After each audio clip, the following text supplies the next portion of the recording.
Oke guys, kita sudah sampai di penghujung pembahasan Evil Dead modern untuk sementara, yaitu Evil Dead Rise. Sebelum nanti kita menyambut Evil Dead terbaru di tahun 2026, menurut Mimin film ini wajib kita bahas dulu. Memang secara cerita, film-film Evil Dead modern tidak selalu punya koneksi langsung antar karakter. Tapi dengan menonton Evil Dead Rise, setidaknya kita bisa melihat bagaimana kutukan buku kematian bekerja di tempat yang berbeda. Kalau Evil Dead 2013 masih membawa kita ke kabin terpencil di tengah hutan, Evil Dead Rise memindahkan terornya ke apartemen tua di tengah kota. Jadi untuk menyegarkan ingatan kalian, mari kita langsung masuk ke pembahasan filmnya.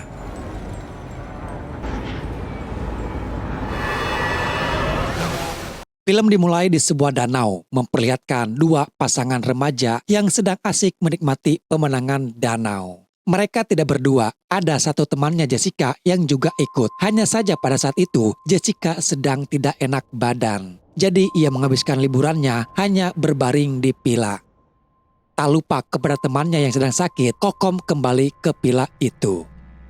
Awalnya semua terlihat normal.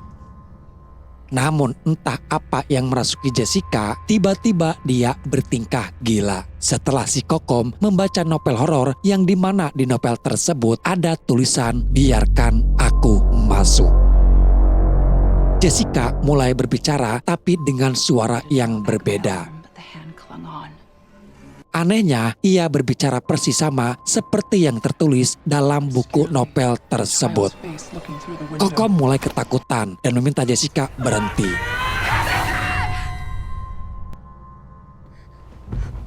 Tapi Jessica yang kini sudah menjadi deadite mulai bertingkah sedikit agak kasar hingga melepaskan rambut asli Kokom. Kokom sempat kabur dan menghampiri John. Pemandangan mengerikan tersaji ketika Jessica mengambil drone milik John dan tiba-tiba John yang khawatir langsung menolong Jessica berenang ke danau itu. Tapi rupanya itu hanya sebuah jebakan. John tak kembali, justru yang muncul hanyalah potongan kepalanya saja. Dan disinilah Evil Dead Rise dimulai. Lalu cerita beralih kepada Beth, wanita tanpa arah yang pada saat itu ia terkejut karena ternyata dia hamil.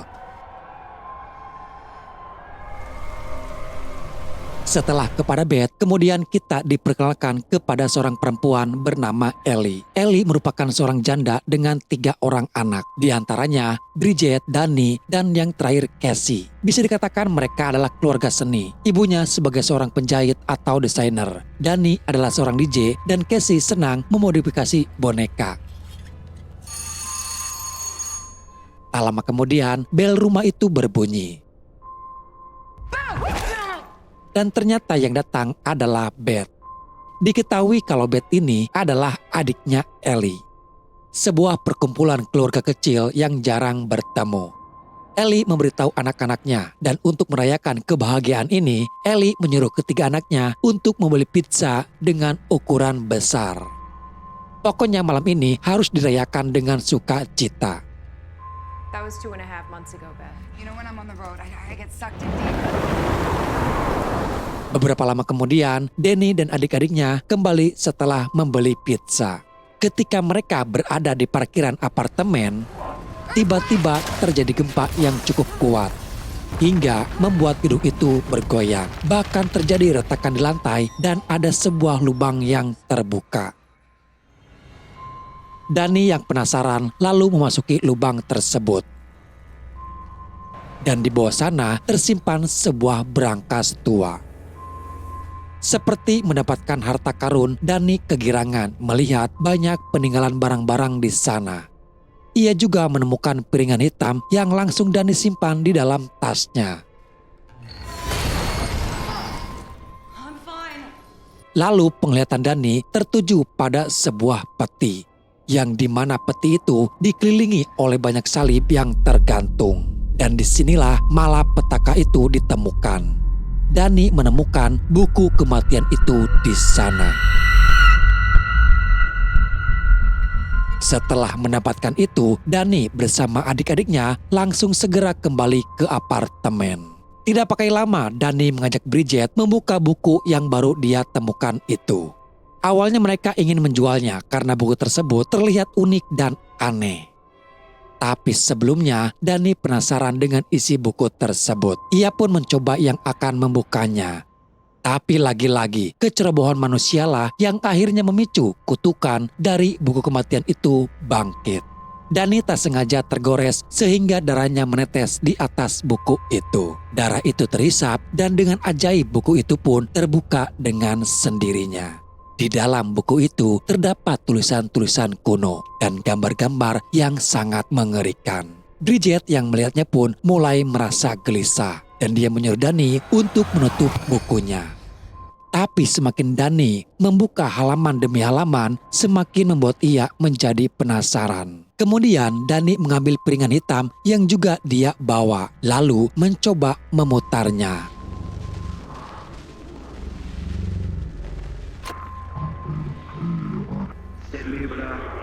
Dari piringan itu terdengar suara seorang pendeta bernama Markus.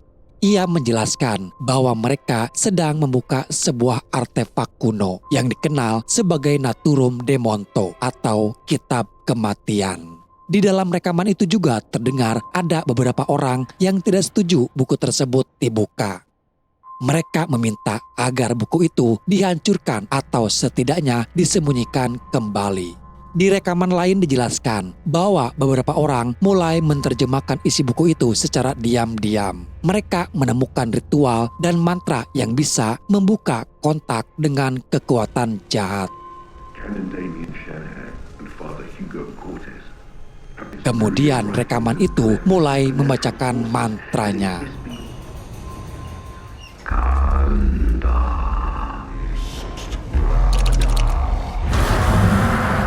Dani sadar kalau ada sesuatu yang tidak beres dan mencoba menghentikan pemutar musiknya. Tapi anehnya rekaman itu tidak bisa dihentikan. Di saat yang sama buku itu terbuka sendiri pada halaman tertentu yang memperlihatkan gambar seorang wanita dengan wajah mengerikan. Dan tepat ketika mantra itu selesai dibacakan, teror dari buku kematian mulai mencari mangsanya. Alice yang berada di dalam lift. Di sana, ia mulai merasakan sesuatu yang aneh. Alice seperti ditarik oleh sesuatu yang tak terlihat. Dan ia mulai mendengar bisikan-bisikan dari si iblis.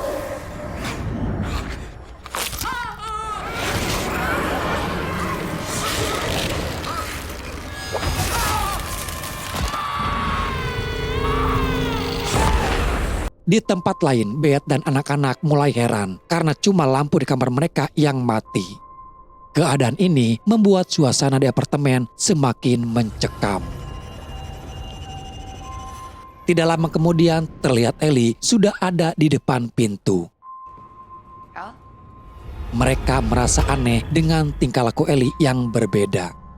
Mereka belum sadar guys kalau itu sudah bukan Ellie lagi. It was the perfect day.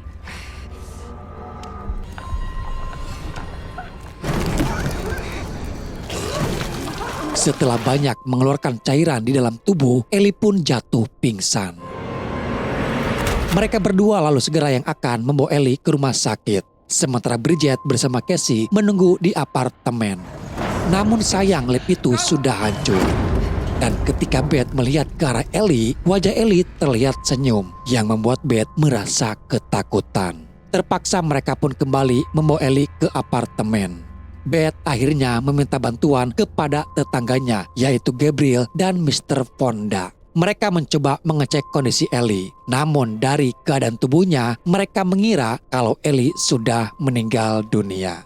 Gabriel bahkan mengajak yang lain untuk mendoakan Ellie. Gabriel lalu memberitahu bahwa masih ada tangga darurat di sisi utara gedung. Tapi untuk menuju ke sana, mereka harus melewati unit apartemen kosong dan membuka paksa aksesnya. Sementara yang lain mencoba mencari jalan keluar, Beth tetap menemani jasad Ellie.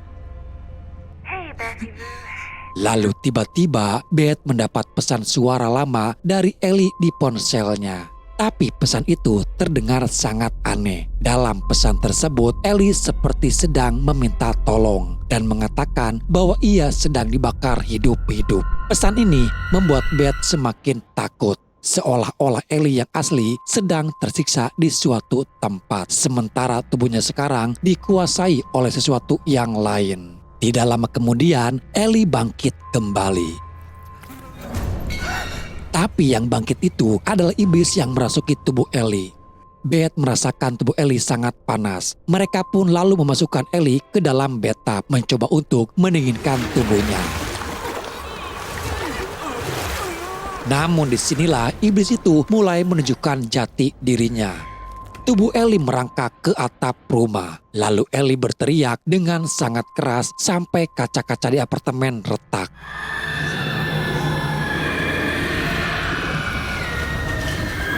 Setelah itu, Ellie menyerang Beth.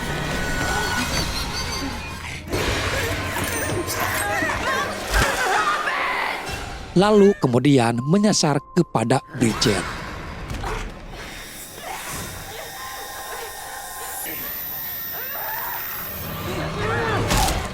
Tak lama Gabriel datang. Ia sangat terkejut melihat Ellie yang bangkit kembali dan sudah berubah menjadi brutal. Dan ia pun tak lepas dari serangan Ellie. Naas, Gabriel harus kehilangan salah satu matanya. Melihat ada kesempatan, Beth segera menutup pintu apartemen agar Ellie tidak bisa masuk kembali. Namun itu sama saja Beth melepaskan iblis yang haus darah dan membiarkan para tetangganya menjadi mangsa Ellie.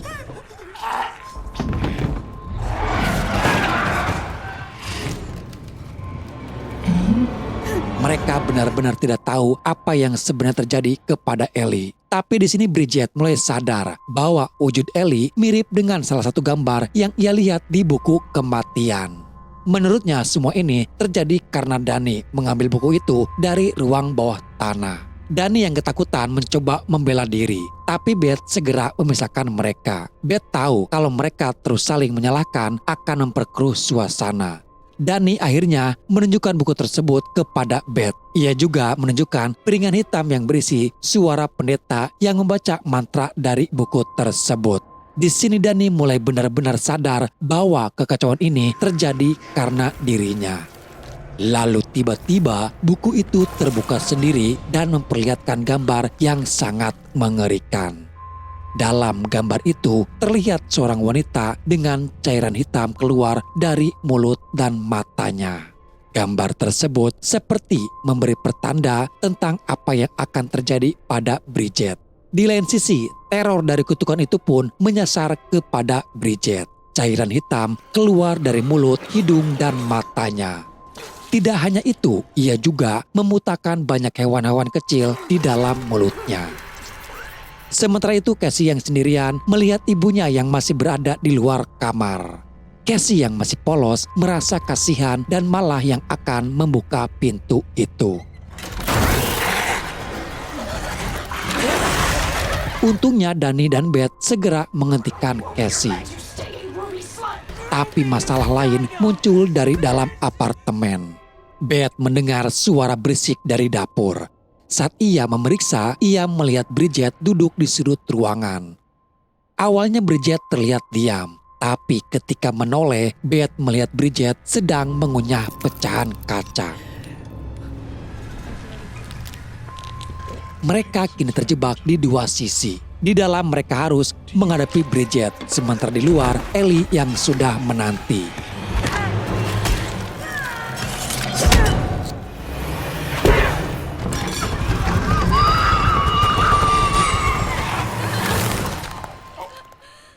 Danny lalu membungkus tubuh Bridget dan mengikatnya agar tidak menyerang lagi.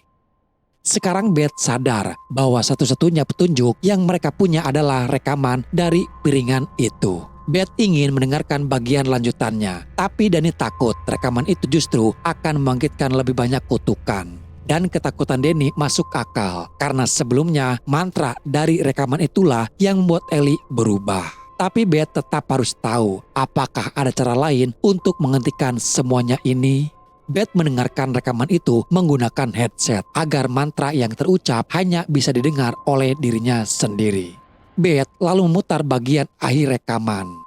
Di sana pendeta itu menjelaskan bahwa setelah mantra dibaca, kutukan akan menyebar dengan sangat cepat. Mereka sudah mencoba berbagai cara untuk menghentikannya, tapi tidak ada yang berhasil. Kitab kematian itu tidak bisa dihancurkan. Satu-satunya saran yang tersisa hanyalah menguburnya dalam-dalam di tempat paling tersembunyi dan jangan pernah membacakan mantranya lagi. Dan yang paling buruk, pendeta itu mengatakan bahwa jika kutukan sudah terbuka, satu-satunya cara untuk selamat adalah lari. Di sisi lain, Ellie berhasil menemukan jalan untuk masuk kembali ke apartemen. Danny dan Cassie mulai mendengar suara langkah dari atas atap. Cassie mengira itu mungkin suara kucing tetangga yang sering terjebak di atas. Danny mencoba memanggil Beth. Tapi dari arah belakang terlihat tubuh Bridget yang tadi terikat kini bangkit kembali dan menyerang mereka. Danny berusaha melawan dengan menyemprotkan bahan bakar lalu membakar tubuh Bridget. Sementara itu, Beth yang masih mendengarkan rekaman juga tidak sadar bahwa Ellie sudah berada di belakangnya. Iblis yang ada di tubuh Ellie memutar piringan hitam itu. Dia berbicara melalui piringan tersebut dan mengatakan bahwa kutukan ini tidak bisa dihentikan sampai yang tidak berdosa pun dibinasakan. Artinya, siapa saja orang yang dekat dengan buku kematian akan mati. Karena banyak bicara, Beth langsung menikam Ellie.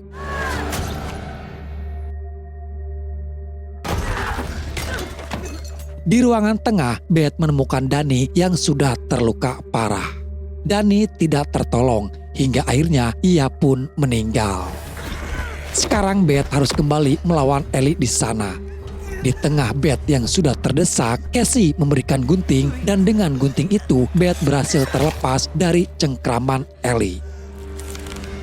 Beth lalu mengajak Cassie untuk keluar dari apartemen. Beth tak menyangka bahwa para tetangganya pun menjadi korban dari kengerian Deadite.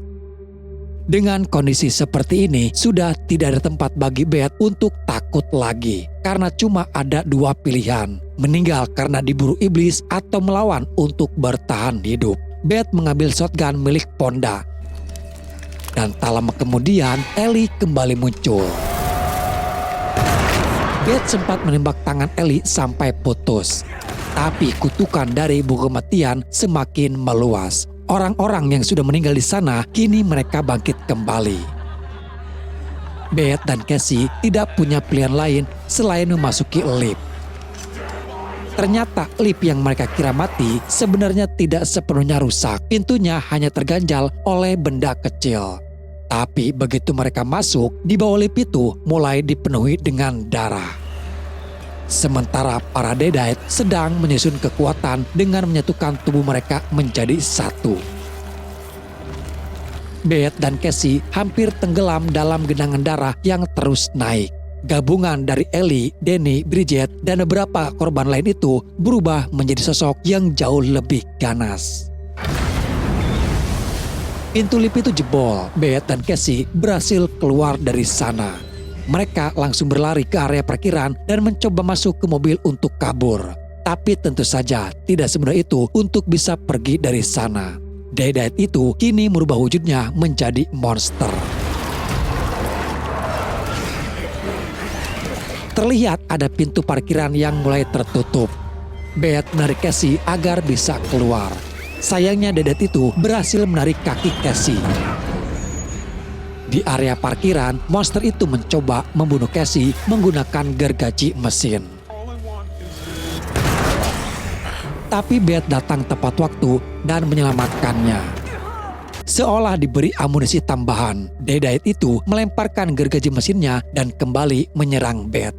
Beth kemudian mengambil gergaji mesin tersebut dan seperti yang sering kita lihat di Evil Dead, gergaji mesin selalu menjadi simbol perlawanan terakhir.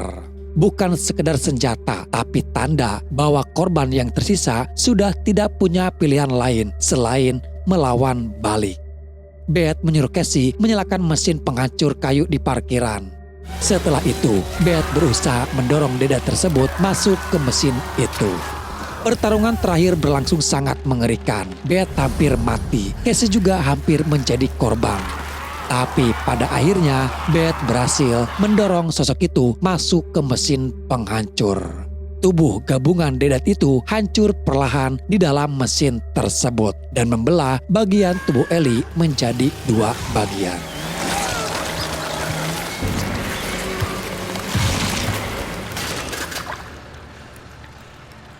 Setelah perjuangan yang sangat panjang, akhirnya Beth dan Casey berhasil selamat. Di keesokan paginya, cerita kembali menyambung ke bagian awal film guys. Kita melihat Jessica, wanita yang kerasukan di awal film, keluar dari kamarnya. Yang ternyata Jessica juga tinggal di apartemen tersebut. Hanya saja ia berada di lantai yang berbeda. Karena semalam dia yang berada terus di kamarnya, Jessica tidak tahu apa yang terjadi di lantai atas. Saat berada di parkiran, Jessica dan temannya mulai melihat sisa-sisa kejadian semalam. Dan kini kutukan dari buku kematian itu menyasar kepada Jessica. Yang artinya kejadian Jessica di awal film bermula setelah kengerian yang terjadi di keluarga Ellie. Oke guys, jadi itulah alur cerita Evil Dead Rise. Menurut kalian, apakah Evil Dead Rise lebih mengerikan dari Evil Dead 2013? Kalau menurut Mimin pribadi, dari sisi kebrutalan mungkin 11-12 lah ya. Tapi kalau dari cerita, Evil Dead pertama masih unggul ya. Karena selain kengerian yang disajikan, ikatan emosional antara karakter lebih terasa di Evil Dead pertama. Sedangkan di Evil Dead Rise, iblisnya lebih ke arah zombie dan lebih tengil sekaligus menyebalkan. Coba tulis pendapat kalian di komentar guys, karena setelah ini kita akan mulai menyambut Evil Dead terbaru yang akan menjadi ujian berikutnya untuk franchise ini. Oke guys, sampai di sini ya ceritanya. Semoga apa yang menceritakan bisa menghibur dan menemani luang waktu kalian. Sampai jumpa di video selanjutnya. Salam dari admin dan bye-bye.